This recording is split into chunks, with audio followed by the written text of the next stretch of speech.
falar da análise de mercado. Mercado é cliente, mercado é concorrente, mercado é fornecedor. Já estudamos o cliente e como que a gente faz para estudar o concorrente. Primeiro a gente precisa definir, tal qual o cliente, quem é o nosso concorrente. Bom, a gente tem dois tipos de concorrente. O concorrente direto, ou seja, aquele que atua no mesmo ramo, sorveteria com sorveteria. E o concorrente indireto, aquele que não atua no mesmo ramo. Ora, mas como assim não atua no mesmo ramo é concorrente? Como que uma empresa de chocolate pode ser concorrente de uma empresa de perfumaria? Porque elas dividem. Então vamos lá. O que é um concorrente indireto? É aquele que não atua no mesmo ramo, mas divide o mesmo cliente. Como, por exemplo, Cacau Show e Natura. Ambas as empresas, quem são os clientes delas? São pessoas que querem comprar pequenas lembranças para presentear os seus colegas, certo? Então, nesse caso específico, eles têm uma parcela muito importante da clientela dela que é dividida com outras empresas. No caso, a Cacau Show divide com a Natura, tá bom? Então, o concorrente ele pode atuar no mesmo ramo, mas prestem atenção, não necessariamente no mesmo ramo, tá? E mesmo no mesmo ramo, vamos imaginar que eu tenho duas lojas aqui. Uma vende uma camisa a R$10, outra vende uma camisa a R$150. Eles são concorrentes? Eles dividem os mesmos clientes? Não, né? Porque lembra que no estudo dos clientes, a gente definiu quem é esse cara, a gente caracterizou, inclusive, qual é o nível de renda dele, qual é o ticket médio que ele está disposto a gastar, tá bom? Então, não é porque atua no mesmo ramo que tem que ser concorrente. E não é também que não atua no mesmo ramo que não tem que ser concorrente, tá bom? Então, essa definição é muito importante. Concorrente é quem divide cliente com você, tá bom? Maravilha, então. Então, vamos encaminhar para o estudo dos concorrentes. Primeira coisa, a gente precisa fazer a identificação. Então, com a noção, né, de que concorrente é quem divide cliente comigo, eu vou identificar e vou enumerar, né, as listas dos meus N concorrentes aqui. Maravilha. A partir do momento que eu identifiquei, eu vou fazer a observação. Então eu vou lá, né, obviamente eu não vou perguntar, ô meu amigo, né, como é que funciona as coisas aí, me dá todo o segredo do teu negócio. Eles não vão, né, te atender. Então a gente vai precisar fazer uma observação disso.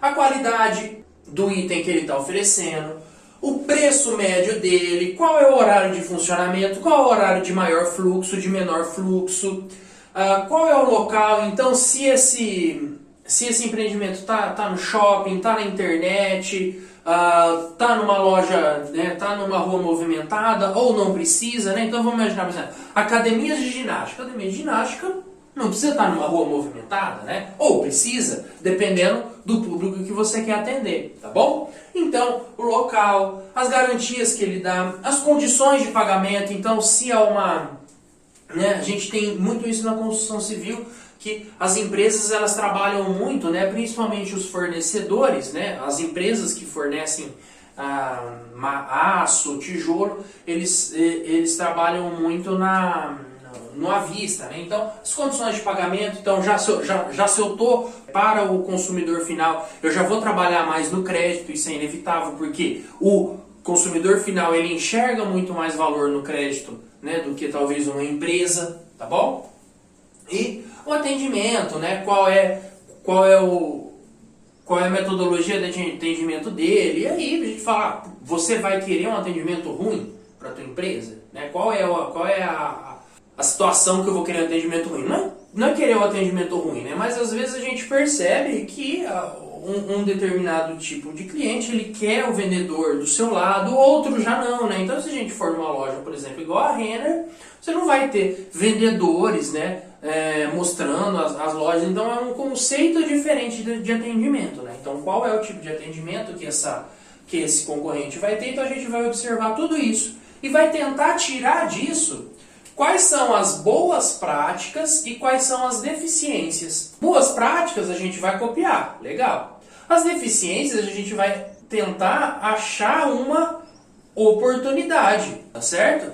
Então, A partir da observação, a gente vai começar a usar a cabeça e tentar identificar o que é bom e o que é ruim. E a partir disso, então olha só, identifiquei quem são, fiz a observação, dessa observação eu já comecei a verificar o que é ruim e o que é bom, e eu vou tirar algumas conclusões. Então, tal qual lá no cliente, né, a minha conclusão era se quem era o meu cliente para eu colocar o foco nele. Na análise do concorrente, a conclusão é: eu posso competir com esse cara? Então adianta eu, Maurício, né, com um investimento super baixo, querer competir com o McDonald's? Provavelmente não, né? Se eu não oferecer nada de diferente, né, se eu copiar o modelo de negócio do McDonald's, provavelmente eu não vou ter solvência, né? Eu não vou ter caixa, eu não vou ter nada para competir com o produto do McDonald's, porque ele é uma rede muito grande. Então talvez eu não consiga competir. E é para isso que serve o plano de negócio. Ou eu consigo competir. Uma outra coisa que a gente precisa concluir é o seguinte. Então aqui, ó, são 3 pontos chaves, hein, que a gente vai precisar concluir, vai precisar ter no plano de negócio de vocês. O que fará com que o cliente não escolha o seu concorrente, escolha você, né?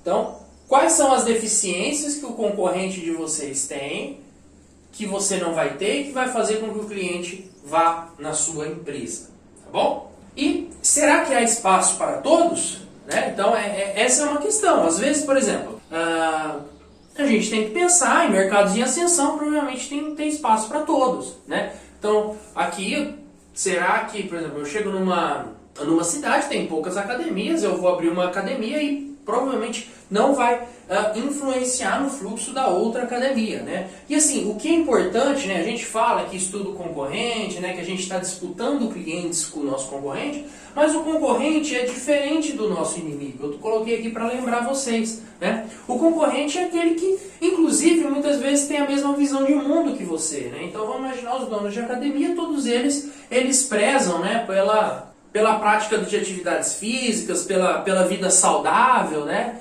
Então, é muito interessante a gente ter esse conceito. E é muito interessante também que os próprios concorrentes, né, não se vejam como inimigo e trabalhem com cooperativismo, tá? Então, se tudo der certo, lá no final da nossa disciplina a gente vai entender um pouco o que é essa palavra de cooperativismo. Então, empreendedorismo está muito ligado a cooperativismo, né? E com a cooperação entre os concorrentes, né? E quantas empresas, né, foram fundidas, né? Então, 2 concorrentes se juntaram para oferecer o melhor para o cliente deles, né? Então, isso é muito interessante, tá bom? Então, beleza, a gente conseguiu já matar o estudo dos concorrentes. Estudo dos clientes, estudo dos concorrentes, última parte, estudo dos fornecedores. Vamos lá. E vamos fechar nossa análise mercadológica com o estudo dos fornecedores, beleza? Então, o que acontece? Quem são os fornecedores? Os fornecedores é aquele conjunto, né, de empresas que fornecem insumos para eu produzir aquele meu bem que eu tô vendendo. Então, vamos imaginar o seguinte, eu tenho uma empresa, uma sorveteria. Então, eu vou ter um fornecedor de leite, eu vou ter um fornecedor de casquinha biju, eu vou ter um fornecedor de frutas, eu vou ter um fornecedor, por exemplo, de freezers. Então, esse conjunto de empresas, né, que fornecem alguma coisa para eu produzir o meu produto é que a gente chama de fornecedores, tá bom? E é muito importante o seguinte, a gente precisa entender que o que a gente quer? A gente sempre quer atender o nosso cliente da melhor maneira. Por isso que a gente faz estudo dos clientes, por isso que a gente entende as dores deles. Então, vocês concordam que a sua empresa é cliente de outras? Então, na verdade, os fornecedores, eles são empresas de quem você é cliente. E você pode utilizar esse pensamento para conseguir excelentes negócios, né? Então, a gente precisa, toda vez que está tratando com um fornecedor, e aqui eu estou saindo um pouco da questão do estudo dos fornecedores. Estou falando um pouco da questão operacional, tá? Então, toda vez que a gente estiver negociando alguma coisa com os nossos fornecedores, a gente pode pressionar eles, porque a gente precisa lembrar que também a gente é cliente deles, tá bom? Então, beleza. Então, vamos fazer o estudo desses caras aqui. A primeira coisa que a gente precisa fazer é identificar quem são os meus fornecedores. Então a gente precisa montar uma lista de fornecedores, tá? Então para isso, por exemplo, eu vou para internet, eu busco na internet, eu posso ir no Sebrae, eu posso ir na prefeitura, né? Então todas essas na prefeitura, na secretaria de desenvolvimento, né? Então todos esses lugares eles têm as bases de dados de listas de fornecedores. Tá bom? Então a gente vai fazer uma lista de fornecedores e aí é muito importante a gente consultar no mínimo 3 por item. Então, 3 fornecedores de leite, 3 fornecedores de biju, 3 fornecedores de maçã, tá bom? E a gente vai escolher dentre eles um, é óbvio. Só que é muito importante, eu escolhi o meu fornecedor de leite, aqueles outros 2, esquece, eu já apaguei eles da minha memória, não vou ficar consultando preço com eles, nada. Bom, isso é muito errado, porque a gente precisa manter esse cadastro, primeiro, porque eu tenho aqui, leite 1, leite 2, leite 3. Leite 1 pode me falhar na entrega um dia, né? Então eu posso ter algum sinistro que eu utilizo meus outros fornecedores. Ou eu posso utilizar, né, essa competição deles para abaixar o preço do leite, por exemplo. Isso é muito legal, tá bom? Beleza, então a gente faz essa lista de fornecedores, né, que a gente encontra na internet, em bases de dados do Sebrae, por exemplo, no mínimo 3 por item, né, vai ter N itens lá, e aí a gente vai fazer a escolha de um, tá bom? Então dentre eles a gente vai fazer a escolha de um. O que a gente precisa prestar atenção para realizar a escolha dele? Primeira coisa, a gente precisa ter cuidado com a capacidade de produção. Vamos imaginar o seguinte, vamos imaginar que eu tenho uma empresa que vende doces, tá bom? Eu não fabrico meus doces, eu sou só o ponto de venda. Maravilha. Tem uma pessoa na cidade, tá? Ela faz os melhores brigadeiros que existem na cidade. São os melhores. Só que ela trabalha dentro de casa, ela já é uma pessoa idosa e, naturalmente, ela não consegue produzir muitos brigadeiros por dia porque ela não quer, já tá curtindo a aposentadoria dela, alguma coisa do tipo. Vai fazer sentido eu escolher um fornecedor que não tem a capacidade de me fornecer o que eu preciso? Não. Então eu preciso tomar muito cuidado com a capacidade de produção. Então aquela pessoa que está lá na casa dela, fazendo o melhor brigadeiro da cidade, ela não vai servir para ser meu fornecedor. Por quê? Quando eu precisar, provavelmente ela não vai ter o produto ou vai ter em quantidades insuficientes. Tá bom?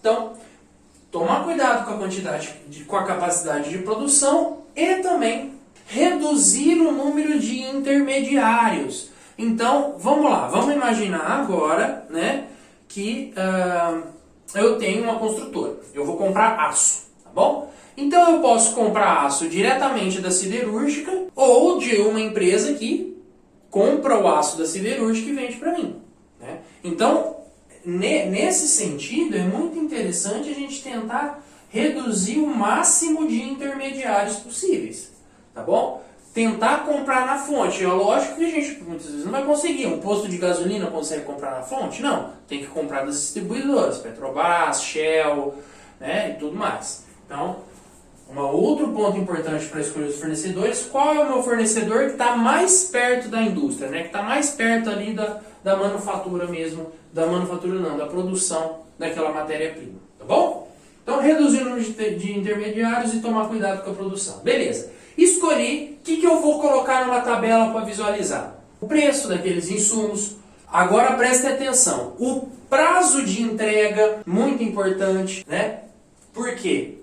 Porque eu tenho um fluxo de coisas. Então vamos imaginar o seguinte, eu tenho uma construtora e eu sei que eu consigo, na hora que eu ligo na loja, eu consigo o cimento para 7 dias, certo? Bom, maravilha. Eu consigo cimento para 7 dias. Vai adiantar se o meu pedreiro pegar e falar assim, Maurício, eu preciso do cimento para agora. Eu não vou conseguir. Então eu vou ter que elaborar um fluxo de operações na minha empresa, um fluxo de gestão na minha empresa, para que o prazo que os meus fornecedores consigam cumprir, eu consiga pedir com antecedência. Então é muito importante a gente ter esses prazos de entrega, tá bom? Importante também a gente colocar na tabela todos os nossos consumidores a condição de pagamento.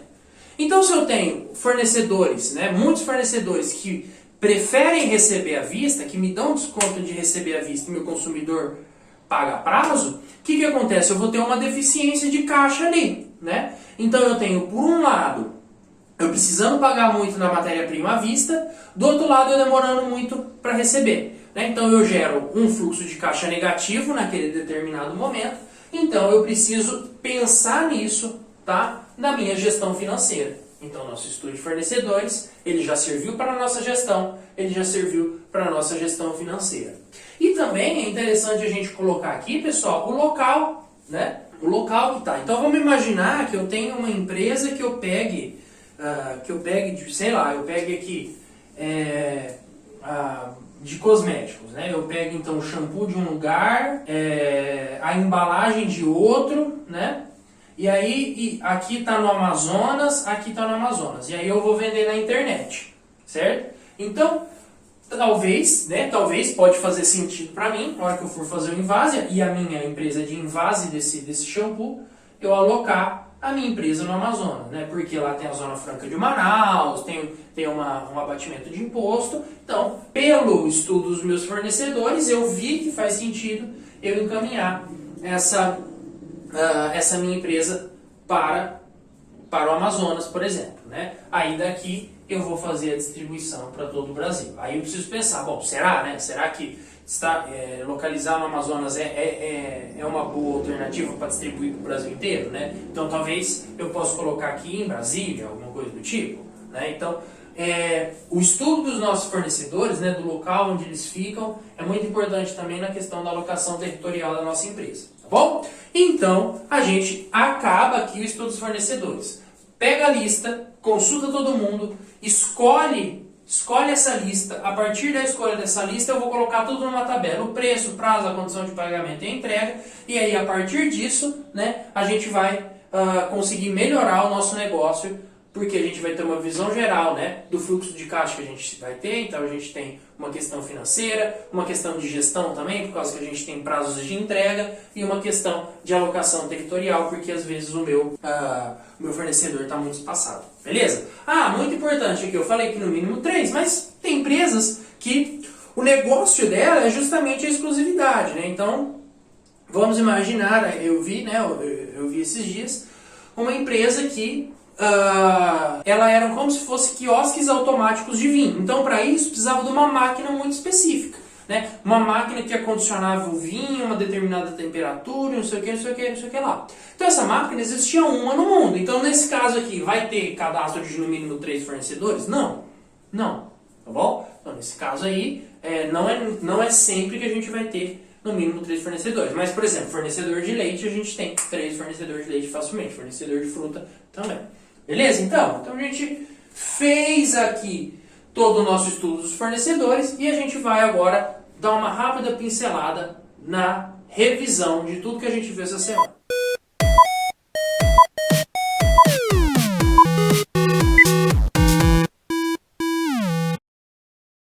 Galera, então é o seguinte, essa semana a gente estudou a segunda parte do nosso plano de negócio, que é a análise de mercado ou análise mercadológica.